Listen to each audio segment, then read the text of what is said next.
అవే chest nuts. వీటి గురించి చాలా మందికి అవగాహన లేదు, కానీ ఈ నట్స్ వల్ల కూడా మనకు అనేక లాభాలు కలుగుతాయి. అవేంటో ఇప్పుడు తెలుసుకుందాం. చెస్ట్ నట్స్ లో ఫైబర్ పుష్కలంగా ఉంటుంది.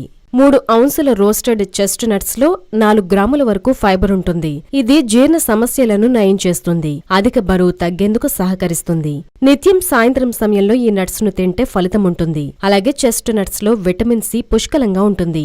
అంతేకాకుండా యాంటీ ఆక్సిడెంట్లు కూడా వీటిలో బాగానే ఉంటాయి. అందువల్ల మన శరీర రోగనిరోధక వ్యవస్థ పటిష్టంగా మారుతుంది. ఇన్ఫెక్షన్ల నుంచి రక్షణ లభిస్తుంది. చెస్ట్ నట్స్ లో కాపర్ సమృద్ధిగా లభిస్తుంది. అందువల్ల ఎముకలు దృఢంగా మారతాయి. అలాగే ఎర్ర రక్త కణాల సంఖ్య పెరుగుతుంది. చెస్ట్ నట్స్ లో ఉండే కాపర్ మన శరీరాన్ని ఆరోగ్యంగా ఉంచుతుంది. హై బీపీ అధికంగా ఉన్నవారు చెస్ట్ నట్స్ ను తమ ఆహారంలో భాగం చేసుకుంటే ఫలితం ఉంటుంది. దీంతో పాటు గుండె జబ్బులు రాకుండా ఉంటాయి. అలాగే చెస్ట్ నట్స్ ను నిత్యం ఆహారంలో భాగం చేసుకుంటే ప్రమాదకరమైన వ్యాధుల నుంచి రక్షణ లభిస్తుంది.